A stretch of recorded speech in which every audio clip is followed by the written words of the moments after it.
Herkes bir şeyleri satın almayı ister, değil mi? Peki satarken neden zorlanıyoruz veya insanlar neden satın almak istemiyor diye düşünüyorsanız gelin biraz nedenleri hakkında konuşalım.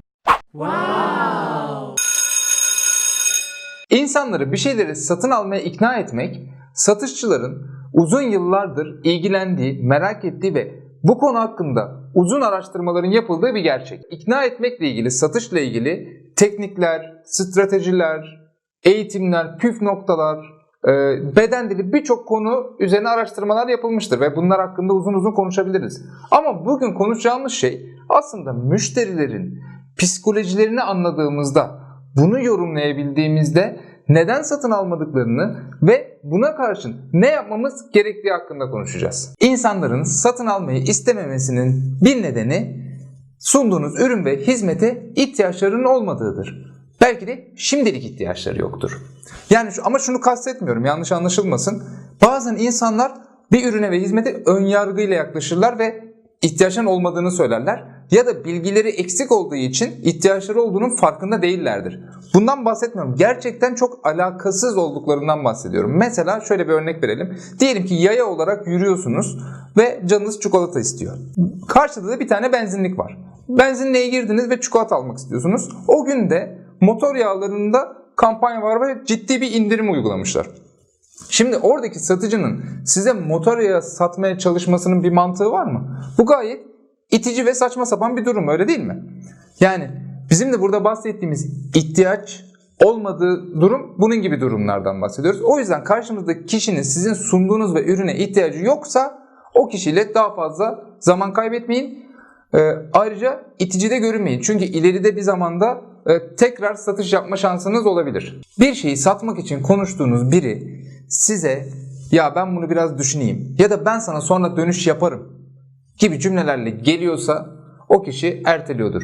Yani şu an almaması için bahane sunuyordur ya da yeterince şu an alması gerekli görmüyordur. Tek nedenleri buysa ve siz de neden şu an alması gerektiği konusunda onları ikna edemiyorsanız o kişi büyük ihtimalle size geri dönmeyecektir. O yüzden yapmamız gereken şey insanlara neden şimdi almaları gerektiği konusunda bir neden vermeniz. Ve bunun yapmak için de insanlara bazı şeyler çekici önerilerde bulunabilirsiniz. Nasıl çekici? Mesela bir kampanya olabilir, bir fırsat sunabilirsiniz, bir fiyat avantajı sunabilirsiniz veya ne bileyim bir şeylerin stokta az kalmış olması, bir daha o ürüne ulaşamayacak olması insanlarda bir çekicilik sağlayabilir. Yani o yüzden sattığınız ürün ve hizmetin çekici olması, yani şu an almasının onlar için çekiciliğini onlara göstermeniz gerekiyor.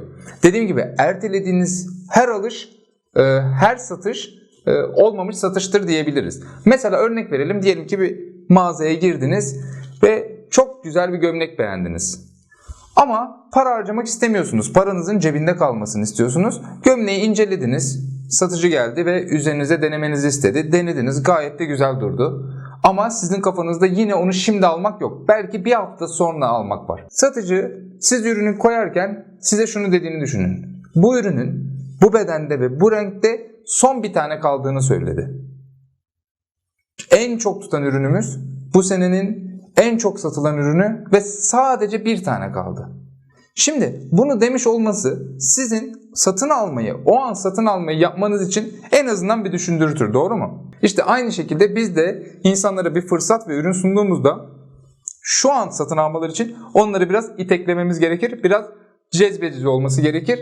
Unutmayın, kimse fırsatları kaçırmak istemez ve şunu da eklemek lazım.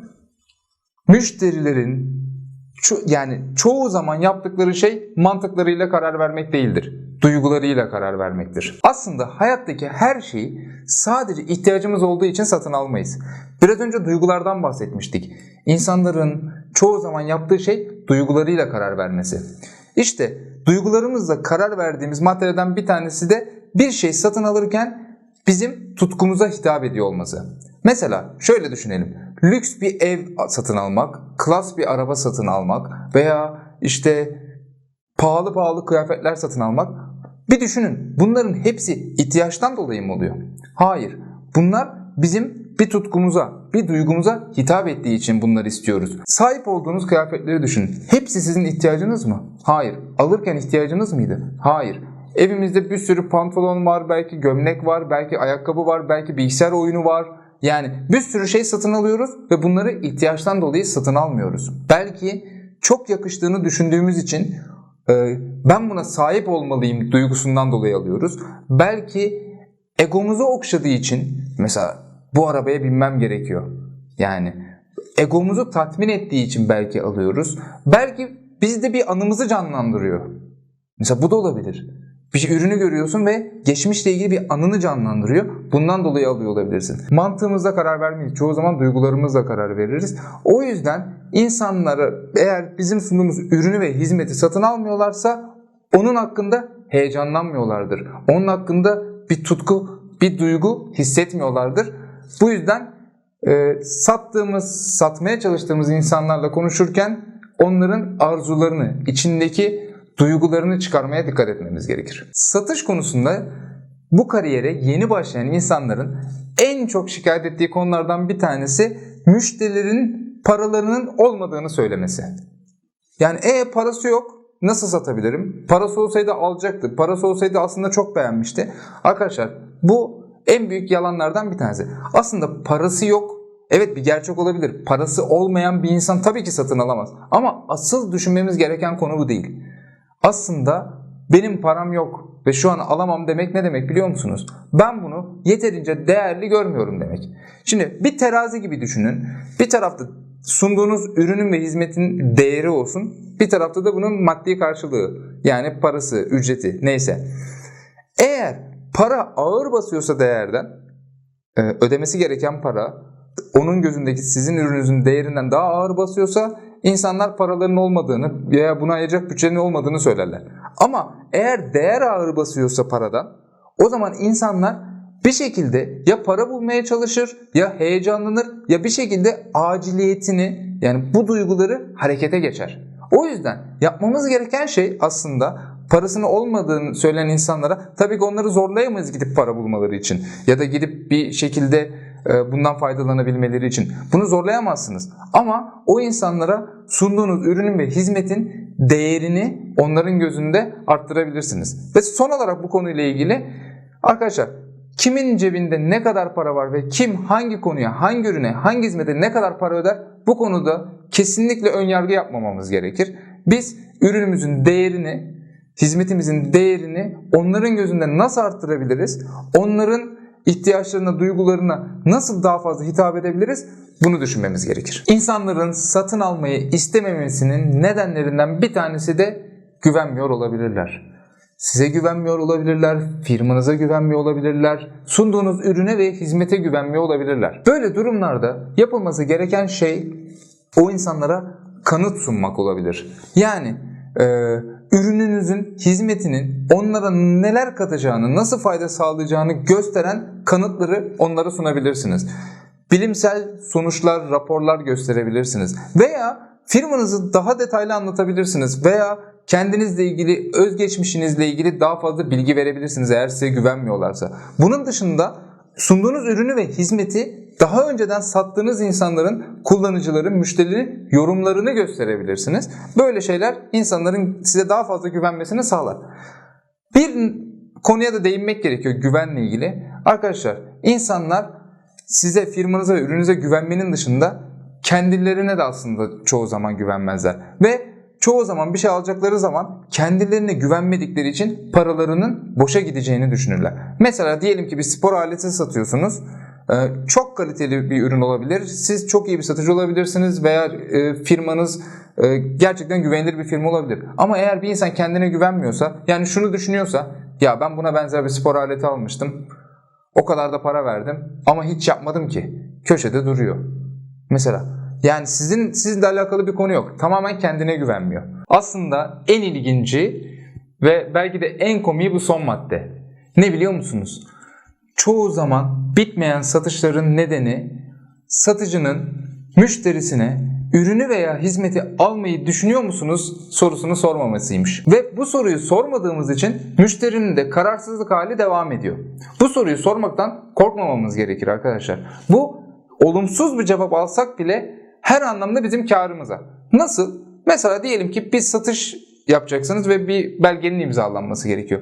Satıcı olarak tamam, belgeyi ne zaman imzalayalım sorusunu sormamız gerekiyor. Eğer açıksa karşımızdaki kişi, size karşı kapalı değilse ve belli bir seviyede bazı şeyleri konuştuysanız artık kapanışı yapmanız lazım. Tamam, ne zaman imzalayalım? Bunu dediğiniz zaman iki ihtimal var. Ya karşınızdaki kişi tamam şimdi imzalayabiliriz ya da şu gün imzalayabiliriz diyebilir ki şu gün imzalayabiliriz cevabı bizim için bir seçenek değil. Konuşmuştuk bunu. Şu an imzalayabiliriz ya da imzalamamak için başka bahaneler söyleyebilir. Doğru mu? Yani ikisi de bizim için iyi. Ya imzalarız ya da imzalamamayı istediğini düşündüğümüz için asıl odaklanmamız gereken ve asıl çözmemiz gereken başka bir sorun olduğunu, karşımızdaki kişinin kafasında başka bir neden olduğunu öğrenmiş oluruz. Bu yüzden kapanışı yapmak için insanlara ürünümü ve hizmetimi almak ister misiniz? Ya da ne zaman başlıyoruz sorularını sormamız gerekir. Peki satıştaki sorunun hangisi olduğunu nereden anlayacağız? Bu tecrübeyle aslında anlaşılacak bir konu ama çok önemli değil. Eğer satışa yeni başladıysak arkadaşlar, İlk öğrenmemiz ve dikkat etmemiz gereken şey karşımızdaki kişiyi dinlemek. Yani dinlediğimizde zaten hemen hemen herkes benzer cevapları veriyor. Bütün müşteriler benzer cevapları veriyor. O yüzden karşımızdaki kişiyi dinlediğimizde ona nasıl yaklaşmamız gerektiğini birkaç şeyi tecrübe ettikten sonra çok rahat anlayacaksınız. Sizler de satışla ilgili eğer dikkat edilmesi gereken veya insanlar neden satın almazla ilgili düşüncelerinizi, merak ettiklerinizi ve yorumlarınızı lütfen yorum kısmında bize belirtin. Türkiye'nin tarafsız network marketing platformu olarak network marketingten kişisel gelişime, satış pazarlamadan liderliğe kadar birçok içeriği networkokulu.net'te bulabilirsiniz. Eğer bu videomuzun faydalı olduğunu düşünüyorsanız beğenmeyi, yeni videolardan da haberdar olmak için abone olmayı ve bildirimlerinizi açmayı lütfen unutmayın. Gönlünüzden geçeni yaşadığınız bir hafta olması dileğiyle. Kendinize çok iyi bakın. Bay bay.